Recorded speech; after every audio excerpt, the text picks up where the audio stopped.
The manhwa begins with a man calling out to a lady. "Chloe Langshire, do you have any last words?" he asks as he watches her on her knees. "Your revenge is justified, Luke Olfenster," she responds as she awaits an end to her misery. There was a time when they were friends and together as lovers even though it was fake, but it only took her after she'd lost everything to realize what he'd lost due to her father. So as a last act of generosity to him, the man who'd taken everything away from her, she'd put an end to all the resentment now by ending her own life. "Lady Chloe," a man calls out asking if she's okay. She smiles in response and asks about him as she extends her hand forward for him to place a kiss. Luckily she was given a chance to change her ending. Lady Chloe finds herself 1 year before she turned 20 and took her own life in prison, to the day she met Luke Olfenster again. She wonders the reason behind her returning to the past and if in the past she'd had more information and chances he would have been in less pain when he became the emperor, even if it meant betraying her family. The old emperor of the Tibia Empire was with his 5th empress, 7 sons and an uncountable number of love children. Instead of the incompetent emperor who led a life of extreme indulgence in sexual pleasures, the nobles counted on the crown prince. The closest friend of the crown prince was none other than her father, and they held a rather special relationship. Sometimes he'd often drink with her father in the manor, and when drunk he'd sing on top of his lungs that would annoy her father and lead him to drag the crown prince to his bedroom and toss him on the bed. The crown prince would sometimes visit with his son, and though she found it strange that he didn't resemble the crown prince, she still liked him nonetheless. She liked him and would often hang out with him instead of other noble children, but on one peaceful day, the crown prince died and Luke turned strange. Her aunt, the 5th empress, had told her that Luke was sick and in need of lots of treatment. She advised her to stay away from him to avoid being a disturbance to his recovery, and she'd undoubtedly believed her aunt, and with hopes that she'll be able to treat Luke one day, she began studying medicine. Chloe carries a basket containing some herbs she'd picked up and then stops when she gets a clear view of the sky. That day the man she loved will come to their manor with his knights to punish the Langshire family. In a new scene, the emperor and his knights stand in front of the manor on fire. The emperor recalls how she'd laugh innocently and also shared her family's secrets with him, and then wonders if she remembers the young boy who'd disappeared when she was a child. Does she have the slightest idea about the atrocious acts her father committed? The emperor asks before ordering his knights to block all the paths leading to the capital, since it could be a ploy to buy time to escape. As the emperor watches the whole manor go down in flames, he thinks, "All I have to do is find you. If you've escaped, I'll find you, and then what should I do with you, Chloe?" For the prosperity of the Langshires, her father had killed the crown prince, made her aunt empress, and even attempted to harm the crown prince's son. 5 hours before the Langshires' manor went up in flames, a man walks into a garden and asks, "What do you expect from him in return for your devotion?" And Chloe turns to find Gideon Adante, the emperor's foster brother, a person who would do anything for the emperor. In response, she tells him she didn't expect anything. Furthermore, he had the right to seek revenge since it is just. She tells him that if he truly cares about the emperor he mustn't tell him any of the things he'd found out, but he tells her that it would only make her guilty. Chloe thinks of how she'd already been aware of that since the day she was reborn, and of course she didn't want to die, but for her to live she had to become Luke Olfenster's enemy and pray for his downfall so that her father's sins would never be exposed to the world. That the Langshires remain victorious till the end, and that the emperor's revenge would fail. She had to do all of that, but in no way could she bring herself to stab the man she loved in the back. She didn't want to survive at the cost of hurting Luke. "As long as he's Hazel Olfenster's son and I'm Troy Langshire's daughter, one of us must inevitably die for this doomed relationship to end, so instead of killing him, I've simply chosen to die," Chloe responds to Gideon. She advises him to go home, and for whatever he was worried about, there wouldn't be any twists happening since she will die in silence there. In a sudden and swift move, Gideon grabs her hand and tells her the emperor wouldn't be able to kill her, and if she really cares about him, she should run away and he could offer her his help. He tells Chloe he doesn't wish to have the memory of the Emperor killing an innocent woman simply because she's the daughter of his enemy, and she asks what would become of the Langshire's downfall if she doesn't die. The death of Chloe Langshire will solve that, he replies. Chloe Langshire must die before he kills her. Gideon tells her they'll dress up a corpse with her clothes and jewelry and then tell him she's dead, and that way he'll be able to put an end to the revenge without getting his hand dirty. Chloe hesitates and says if he doesn't want the Emperor's hand to get dirty, why not end her life right at that moment, but he responds with another question. Chloe Langshire, do you not want to live? As he takes her to the carriage, she tells him people won't easily fall for it even if they disguise the corpse, but he tells her it would be fine as long as the body has been mutilated long enough that the identity can only be confirmed using the person's possessions, for example, if the body has been burned in fire. In the carriage, Gideon hands her a document and then explains that Marie Dante was the Empress's spy who'd killed herself 4 days ago in a manor on the outskirts of the capital. He tells her only a few are aware that she was a spy, but he was the only one who knew about her death, so from then on she'd have to pretend to be her until she at least leaves the capital, but he didn't state one thing. Marie Dante was also his wife he'd gotten married to 3 years ago, and she'd now have to play that part. In a new scene, the Emperor sits alone with bottles of alcohol beside him. He reminisces about the bloody fight for the Emperor's throne and Tibia's civil war, which had lasted for over a year, and how all of that had come to an end with the execution of the 7th prince, Jace. The day had finally come that he'd achieved his childhood dreams and become a true emperor, but he couldn't shake the emptiness he was feeling. He recalls how they'd found the corpses of all the Langshire's family and the necklace from Chloe's corpse that contained a picture of him from childhood. He then realizes that she'd recognized him from the start and still pretended to be fooled by him. He gets a faint memory from the time they were together and imagines her calling out to him for help as the flames increase in size. This is only a momentary nightmare created by my delusions, but if the only voice I can hear is her screams, if the only dreams I can have are nightmares, then I can be content with that. If that is the only way I can see you, then I would gladly have this nightmare. Please like and subscribe to my channel. After countless nights of no sleep, 3 years passed like a breeze. On this day, Gideon reported to the Emperor that he'd like to return to the fief, but the Emperor wasn't pleased. Instead, he reminds him that it had only been 3 years since he'd ascended the throne and they'd finally had the chance to enjoy power, and yet he still wishes to leave. Gideon responds to the Emperor that it's for the sake of his ailing wife and he wishes to return to look after her. The Emperor strangely can't recall anything about his wife, but that he'd joined the last hunting competition wearing a handkerchief embroidered by his wife.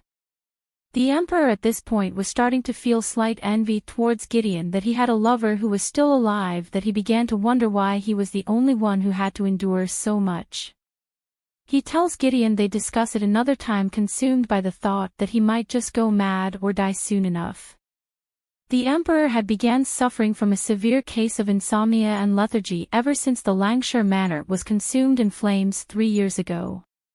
His closest confidants who knew about that weren't too happy about Gideon's wish to retire, and the ones who were aware that Marie Dante used to be a spy for the Empress, a Langshire woman, disapproved of it even more. The only people who'd actually seen Marie were Gideon, the Empress, and a few servants, but even those servants were nowhere to be found presently in the manor. In a new scene, a man comes to inform Gideon that the Emperor is on his way there as they were speaking, and it was a sudden visit since he didn't have any guards with him. Moments later, the Emperor arrives and asks about Gideon's wife with a worried expression. Gideon replies that she is in the bedroom, and Luke orders him to bring her out since after hearing about her condition he'd personally brought a physician with him. The Emperor also tells him his younger brother had come to him pleading with him to not let him leave the capital, saying that a witch of a woman was affecting his brother's future. Gideon tells the Emperor not to worry about it, and the Emperor tells him he was loud about it, and even though he was annoying, he's his brother, so he can't kill him. The Emperor also assures Gideon that he wasn't there to kill his wife according to his brother's wishes, and Gideon thanks him. The Emperor pours his drink with a grin, thinking of how much power he now had. He stares into the cup wondering what it is he'd wanted to do when he'd acquired that power. He'd wanted to make a certain woman cry, so he waited and waited for the moment he would make her cry and plunge her into despair just like him. And once I made her cry like that for a while, I was going to tell her to plead and cling to me because I would forgive her. He tries to think of what he would have done after that if there was a next chapter for them, but Gideon's voice draws him back to reality. The Emperor tells him that since he was going to be leaving because of his wife's ailment, the solution would be to make her well, so he should be sure to make use of medicines or physicians, whatever it may be, in the capital, and if he says he won't retire, he's sure his younger brother will become quiet. "What do you think, Gideon?" a woman with luscious white hair asks. "Do you think my appearance resembles Chloe Langshire in any way?" she continues. He tells her she doesn't, and he's sure the Emperor wouldn't recognize her and will think of her as Marie Dante, Gideon Adant's wife. She tells him she hopes so, since she'd changed her eye color and even dyed her hair, and she wonders if she'll appear as a sickly woman to the others. The moment she steps into the corridor, the Emperor seizes her hand, pulling her against his chest. Slowly, she lifts her gaze to meet his, and as his strong hand tightens on her shoulder, a thought crosses her mind: he recognized me. Gideon gets in front of her and the Emperor apologizes, saying he'd mistaken her for someone else since it was so dark, and as he looks at her he thinks of how it felt like he'd seen brown eyes. The Emperor tells Gideon to have the physician he'd brought along with him check on her, but Gideon tells him she isn't suffering from any illness in particular and it was just weakness, and that was why he'd mentioned that she needed rest and not treatment, but the Emperor tells him that the capital and fief are the same.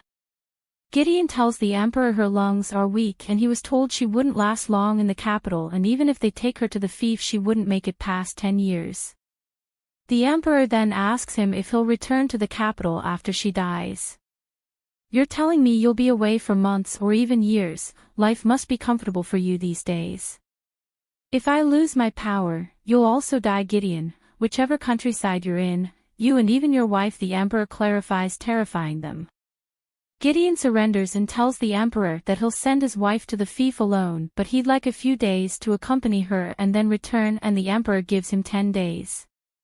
They return to the bedroom and the Emperor, who stands alone, wonders why he'd felt so drawn to her when she'd looked nothing like Chloe.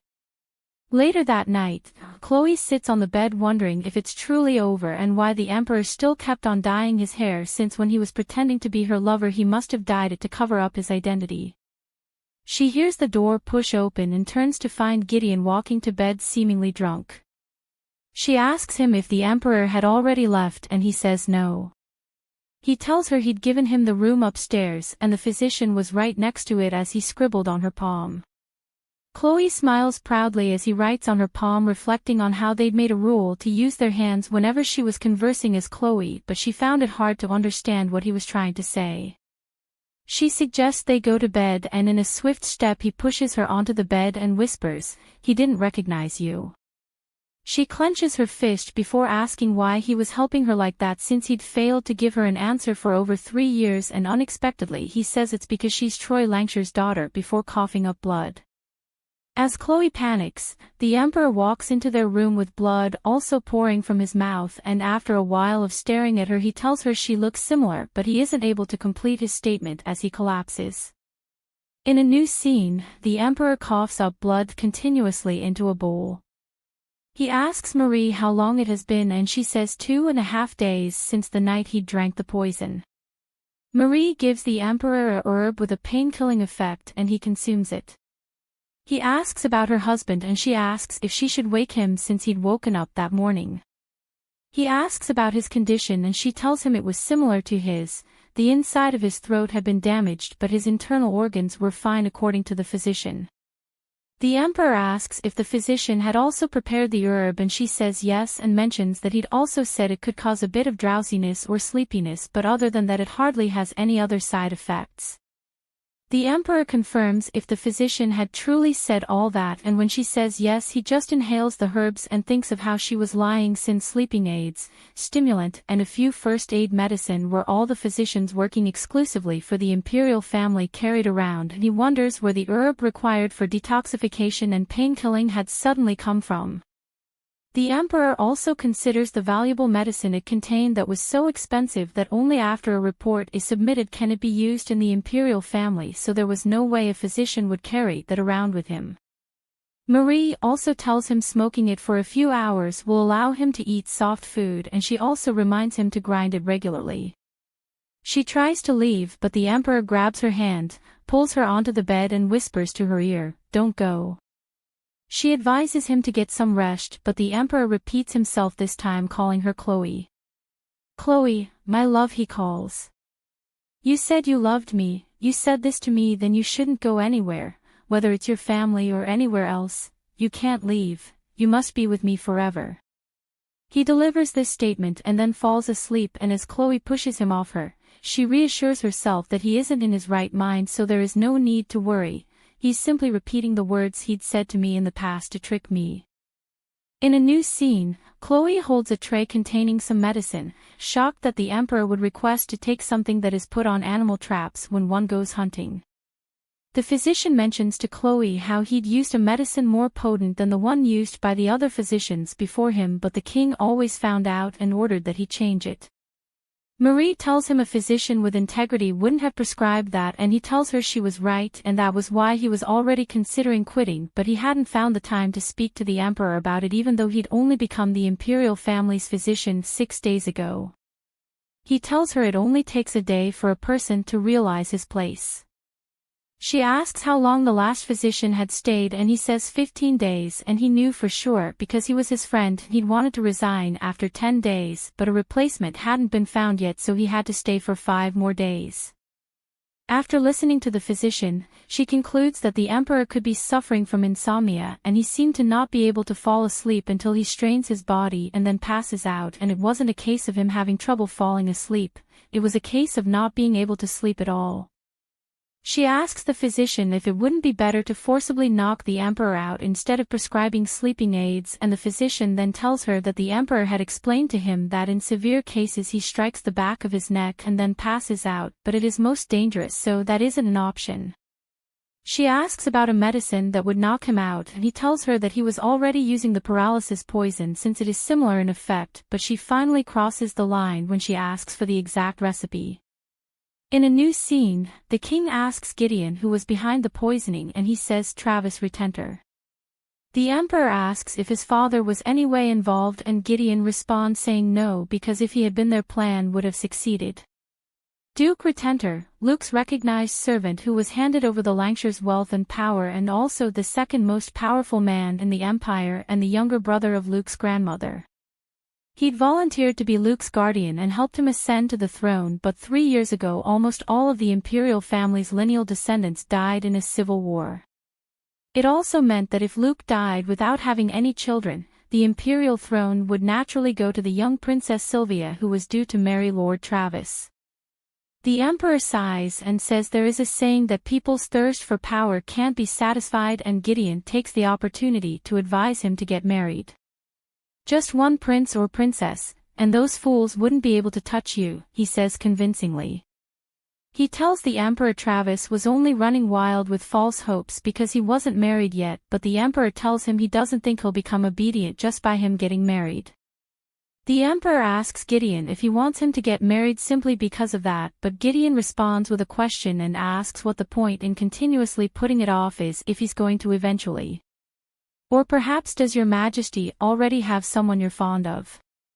The emperor tells him he would never, and then orders him to contact Duke Retender to ask how he's going to pay for his only son's mistake. He tells him to give him 3 days, and if he doesn't get a response from him within those 3 days, he should go see his son, and if it turns out he'd truly ordered to poison his drink, his tongue should be cut off, and if it was in writing, instead his hand should be cut off. Gideon asks the emperor when he plans to return to the palace since he'd been away for 6 days already, and he says in 3 more days. Gideon also informs him that Count Edante wished to see him and was in the annex in the living room, but the emperor orders him to get rid of him else he'd accuse his younger brother of having colluded with Duke Retenter. Gideon accepts, and before he leaves, the emperor orders him to bring some more of the hand-rolled herbs prepared by his wife. The emperor asks what his wife's name is, forcing a terrified expression on Gideon's face, who hesitantly answers, Marie A. Dante, Your Majesty. Later at night, the Emperor, considering how hard it is to breathe due to the smoke, decides to open the window, but as he looks down he spots something confusing. Marie, a supposed feeble woman, outside at night without her husband. On the other hand, Chloe struggles to find the herbs for the Emperor.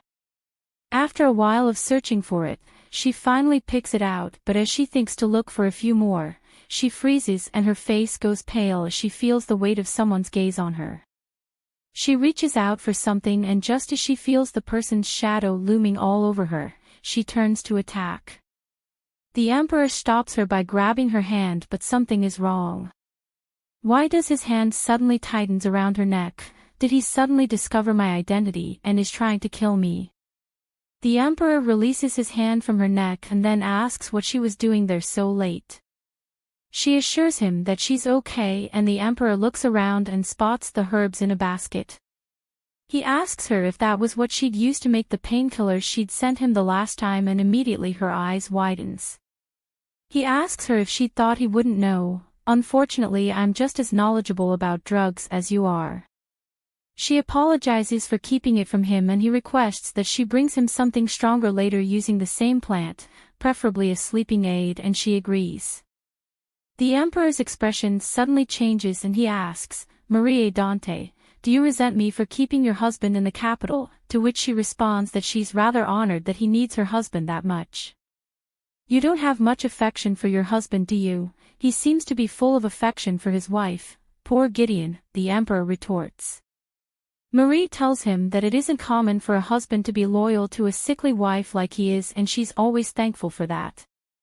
The Emperor asks if she'd meant affectionate by using loyal, and she responds that he would have kept his loyalty till the end even if it were someone else and not her, because he's a good man who is always loyal to the other person. Well, of its royalty he shows to everyone regardless of who they are. When I mess around with you, do you think he would get upset? And if so, how much? The Emperor responds. Marie asks the Emperor if he wishes for her husband to get mad, but he says, what if I say yes? She responds that if it is his wish she'll accept whatever it is he does, but she doesn't think it would upset her husband. The Emperor asks why, and she responds that she doesn't intend to tell her husband about it, since if he doesn't know, he has no reason to be upset. Why would I want to create a reason for conflict between your Majesty and my husband after all? The Emperor doesn't let her finish and completes it, saying after all she'll die. He grabs her waist, pulling her to him, and says then try keeping it a secret. He leans closer and bites her neck, but she quickly pushes him away. The Emperor then asks her what kind of excuse she'll make for the bite mark on her neck if it's all a secret. He mockingly asks her if she's going to say a dog passing by bit her. The next morning, Chloe stands in front of a mirror observing the bite mark the Emperor had left on her the previous night. She wonders if the Emperor was maybe upset with Gideon enough to mess with his wife as revenge, or perhaps he was interested in Marie Dante. Lucas was once her lover, both kind and considerate. He would gaze at her with loving eyes and call out her name like she was the most precious thing in the world. One time he'd told her she would run away if she knew how much he'd thought about her. She jokingly asked if it was all day, and he'd said yes and asked if she wasn't afraid. He told her that even if she is, she shouldn't run away, since there was no way he wouldn't find her and she'll end up getting caught anyway. Now heartbroken, she calls him a liar, since his interest currently was now in Marie Dante and not her. She begins to wonder if Luke had ever thought of her as just Chloe Langshire and not someone's daughter or wife even once. She got ready to go deliver the herbs to the Emperor, but once she was in the hallway, she unexpectedly ran into Gideon's younger brother, Hayden Dante.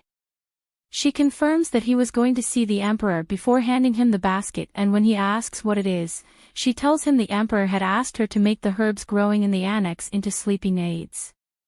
She turns to leave, but Hayden stops her, insisting that they examine the sleeping aids she'd sent with the physician. The noise unexpectedly disturbs the Emperor when he comes outside to check what's going on.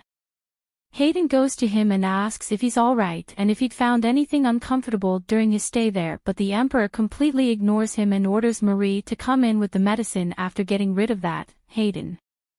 The Emperor tries out the sleeping aids, but it isn't as effective as he'd thought. Marie apologizes for disappointing him, but he just sighs and asks her to keep talking. She's confused and he asks her to say anything, or if she had nothing else to say she could sing. I summoned you into my room so I could hear your voice, he says, but suddenly a high-pitched ringing filled his ears and the appearance before him resembled Chloe's. Luke, I'm sick. Luke, are you going to kill me? At this point she began tearing up. Are you going to let me die? But you said you loved me. He takes Chloe's hand and pulls her onto the bed. Don't cry, he says as he wipes her face, but blood begins to pour from her mouth. He shouts her name, already panicking. No, don't bite your tongue, he thinks as he places 2 fingers in her mouth to stop her from biting her tongue off. Don't die, don't go, don't disappear, he thinks as he takes off his coat and places it between her teeth. Don't abandon me, he thinks, already breaking out into sweat. You're not supposed to leave me, Chloe. Meanwhile, Marie lies on the bed under the firm grip of his hand with his cloth in her mouth. She realizes that he's hallucinating and wonders if she looks that much like the dead Chloe in his eyes. She tries to get up, but he pushes her back onto the bed, with his hand pressed against her body.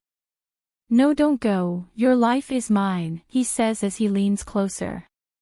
She hears a loud noise, and the Emperor abruptly rolls off of her. To her surprise, when she looks up, Gideon is standing right in front of her. Hayden tries to stop Gideon from relentlessly striking the Emperor, but his efforts are in vain. He finally turns to Marie and asks, do something. Marie calls out to Gideon, and to her relief, he immediately stops. When she asks him what he's doing, he turns to her with a worried expression, softly calling her name. Meanwhile, Hayden checks on the Emperor and confirms, he's asleep. The physician then approaches Marie and asks if the Emperor had fallen asleep immediately after taking the medicine she'd prescribed, and she nods in agreement, explaining that soon after taking it, he started to become anxious and it must have been a case of hallucination and he'd had a similar reaction after using that herb the first time. Gideon tells the physician it would be best to discuss the rest the next day, as the Emperor didn't seem like he'd be waking up anytime soon. He tries to take Marie to her room, but his younger brother stops him, asking how he plans to deal with what he just did. He reminds him that he attacked the Emperor because of Marie, and whether the Emperor remembers or not, Gideon could be dragged to the underground prison by morning. Hayden expresses his suspicion about the medicine Marie made, given that she was a spy sent by the Lancashire Empress, but Gideon turns to him. His expression darkens, that the intensity of his gaze sends shivers down Hayden's spine, that he remains quiet. He's never in his right mind when it comes to that woman. Later, Gideon asks Marie how she's feeling and she assures him that she'll be fine after a little rest. She tells him she's worried that he didn't look okay and then explains that the Emperor must have seen a hallucination and tried to suppress her, maybe mistaking her for an assassin, but Gideon responds that it didn't look like that. She assures him that the medicine she made for him is fine, explaining that the only side effect is mild motion sickness. She adds that he'll be able to confirm it soon since she already handed it over to the physician. But to her surprise, Gideon smiles and tells her he doesn't suspect her at all. She asks why he doesn't suspect her, pointing out that he, of all people, should be wary of her. After all, he knew she wasn't weak and could harbor resentment toward the Emperor. You should have checked on His Majesty instead of me, so why are you mad at him? Was it because it looked like he was about to abuse me? She continues, reminding him that he knew she was putting on an act and wasn't truly in a dangerous situation, and yet he still became furious at the Emperor. Why? Was it because you really love me so much, like everyone says? She questions, her voice laced with curiosity. She thinks of how she was always curious to know why he was going out of his way to help her so much, why he's taking her side rather than listening to his brother. The Emperor had ended up like that after taking medicine prepared by her, and yet he didn't suspect her at all. Instead, he was mad at the Emperor. Gideon, do you actually, really, love me? She asks, curious to get an answer to the lifelong question in her heart. He remains silent, his eyebrows furrowing, and she realizes she was right, he truly loved her. She tells him that if he had really loved her, he never would have come up with a plan to set her free in the first place. After all, according to his plan, he also wouldn't be able to see her for the rest of his life. Suddenly, she lunges at him, slipping the knife hidden in his sleeve out and pointing it at his neck. Gideon, you're my savior. You saved my life, and because of that, I stayed quiet, even though you never told me the reason. But now, it's time for you to speak up. Her voice sharpens as she asks, why, is it because I'm Troy Langshire's daughter? Gideon mentions that when he was young her father once saved him and it was purely out of kindness even when there was nothing he could get from it. She asks him why he was just telling her that, and he says because she'd met the Emperor and she doesn't care if she dies, but on the contrary she actually would be more than happy to die if it were in his hands. He asks her if she still thinks that way and says he wishes that she wouldn't, and that was why he was just telling her that because she's the daughter of the man who'd saved her. I had hoped that you wouldn't feel guilty about life just because you met His Majesty, he says, and she drops on his chest. Gideon tells her that when he was young he'd accidentally discovered the secret of someone really high up, and as a result he and his parents almost ended up being killed, and it was then that her father sacrificed a lot to save him and his family. He tells her that his younger brother, Hayden, was born thanks to her father, and if he hadn't saved his parents his brother wouldn't have been born because of him. Chloe asks if that was the reason he'd saved her, but he says no, that he wasn't at all trying to save her but Troy Langshire. He tells her when he'd gone to see him before the rebellion he'd told him to save her, and he'd said if someone had to leave that manor alive it had to be her. She immediately breaks down and Gideon tells her there was something her father had wanted him to say to her, and it was, thanks to you I wouldn't be in pain. She recalls making some painkillers that day and putting them in her father's jacket. She breaks out in tears as she realizes that her father knew everything at that time, and Gideon comforts her thinking it wasn't his intention to bring tears to her eyes. He recalls someone telling him he'd ruined everything and reflects on how he'd thought that he really did ruin everything, but now I know that the person who'd ruined everything was Hassel Olfenster. After almost 2 days, the Emperor wakes up and sends for Gideon. Gideon arrives and the Emperor rethinks that he'd pushed himself onto Gideon's wife, and after seeing that Gideon slightly pushed him.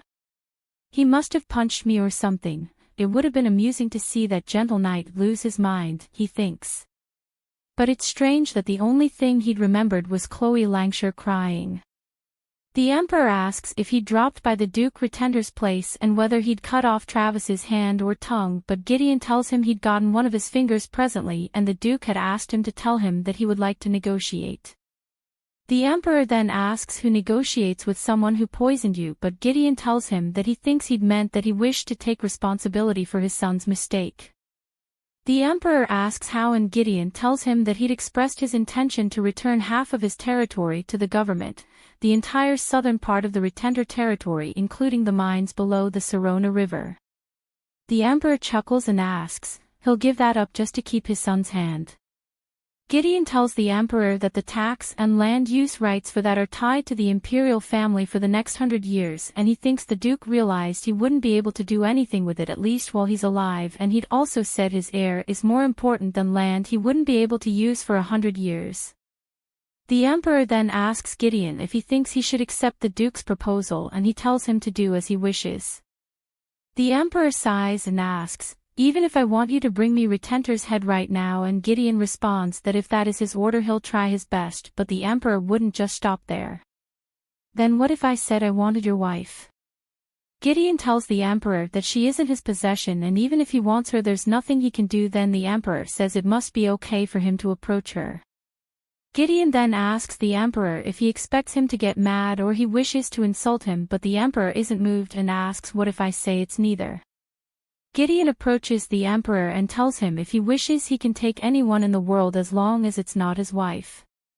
Gideon goes on his knees and the Emperor asks him why he's going that far, and he explains that his wife is something he can't compromise on, so he should just let her live her life, whatever little she has left of it, in peace until her last moment.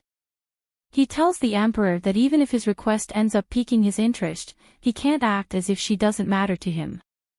The emperor asks for a reason and Gideon asks him if he's interested in moving Chloe Langshire's ashes outside of his bedroom and the emperor murmurs to himself, right, some things can't be compromised, it's like that huh? Alright. Then Gideon, do you plan to taxidermy your wife's body after she dies? It'll be nice since it'll maintain the appearance, the emperor says. In a new scene, Marie stands in front of her window watching a young lady emerge from a carriage and she wonders who it could be. Gideon comes to her and asks what she's doing there and she tells him about the lady. He explains that she was Princess Sylvia, the daughter of the late Empress. She asks if the emperor hadn't said anything but to her surprise he tells her that the emperor actually treasures the princess very much. The late Empress after learning about the death of Chloe Langshire was in deep sorrow and even though her daughter had assured her that she could take revenge for them she'd told her that she was an orphanster so she had no right to seek revenge. The Empress had last asked of her not to seek revenge and instead to dress glamorously, grow her hair and behave like Chloe. Her mother had told her since she resembled her very much that if she does that Luke will spare her life but she'd refuse to be anyone but herself. Princess Sylvia picks up a picture of her and her mother when she was young and recalling how her mother had called for Chloe until the last minutes of her execution she questions if she was ever a daughter to her. A maid comes to inform her that Lord Travis Retentor was asking to see her and she asks if she hadn't already told her to refuse. She gets annoyed and tells her if she wants to offer her up to him then she can come in and drag her out. Sylvia reflects on how her mother was right since just by resembling Chloe made it possible for her to influence the emperor. She reflects on how every time she'd wanted something she'd dress up lavishly and put on a smile and whenever she did that she always managed to get through to the emperor. She also reflects on how the room she was in was called the Emperor's Trophy Gallery and was packed with items that had the seal of the Langshire family who were now gone. She found herself wondering why the emperor and her late mother obsessed over Chloe Langshire since to her, both that room and she that was pretending to be her, she was tired of it all. Sylvia approaches the emperor, but he only asks why she's there. She explains that she came because he hadn't returned to the palace and then asks if he'll come back with her. The emperor looks at her for a moment before asking, why?